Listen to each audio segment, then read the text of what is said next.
All right, let's dive into something that we all need to grow, but let's be honest, we often dread it: feedback. We're going to talk about how to completely reframe it, not as a painful critique, but as this kind of uncomfortable yet absolutely essential gift.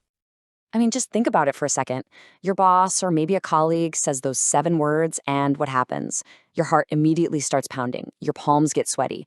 It's this universal gut level panic. But why? Why does a simple offer of information trigger our internal alarms so hard?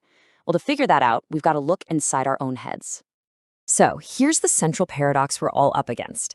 The very thing we need most to get better, to master a skill, to move up in our careers, it's the exact same thing our brains are hardwired to resist. It really is a gift, but it's a gift that comes in some very, very uncomfortable wrapping paper.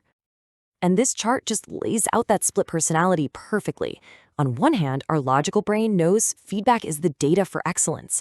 It's the compass that corrects our course. But our gut reaction, it treats it like a personal attack, a declaration that we're not good enough. The most successful people out there learn to crave that data because they understand the only true failure is just refusing to learn. Okay, so to get better at this, we first have to really diagnose the problem.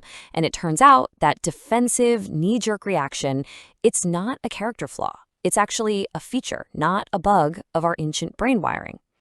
The culprit has a name. It's called the amygdala hijack. Think of the amygdala as your brain's ancient, tiny alarm system. It's constantly scanning for threats. And when it thinks it sees one, like criticism, it floods your system with stress hormones and basically yanks the emergency brake on your logical, rational brain. Seriously, your body is reacting to your manager's comment as if it were a saber-toothed tiger. And this hijack happens in a flash. I mean, it's lightning fast. You hear the words, your brain immediately labels it a social threat, and then bam, the hijack. Stress hormones take over, your rational brain goes offline, and you're left primed to fight, flee, or just freeze up. You are quite literally not in your right mind. And here's why it actually hurts so much. This is fascinating.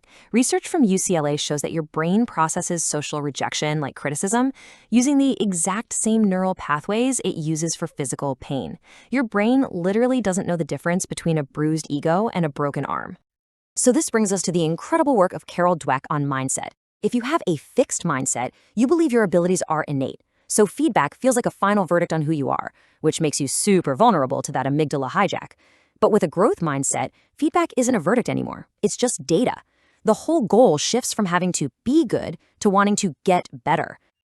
And this quote from Thomas Edison just captures the spirit of the growth mindset perfectly, doesn't it? It's a complete reframe. Failure isn't an identity. It's just data collection. It's part of the process of figuring out what works. Okay, so understanding the biology and the psychology, that's step one. Now, let's actually build the solution.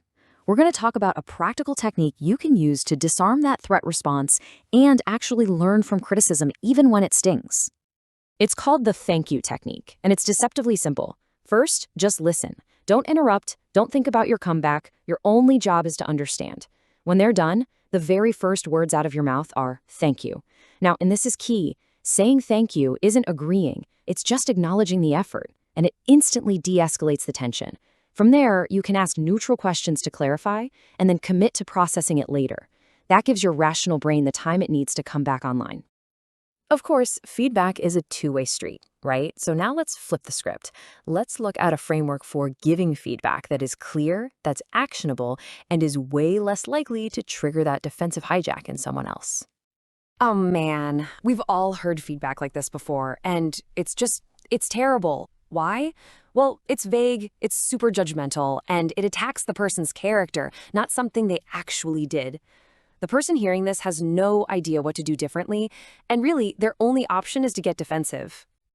So here's a much better way, the SBI model. It stands for Situation, Behavior, Impact. You start by anchoring your feedback in a specific situation, like in the project kickoff meeting this morning. Then you describe the observable behavior, something a video camera could have recorded. Like, I heard you say that will never work 3 times.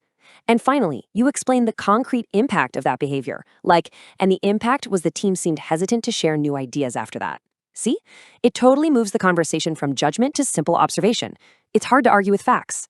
So now we can take these skills and really elevate them into a complete mindset shift.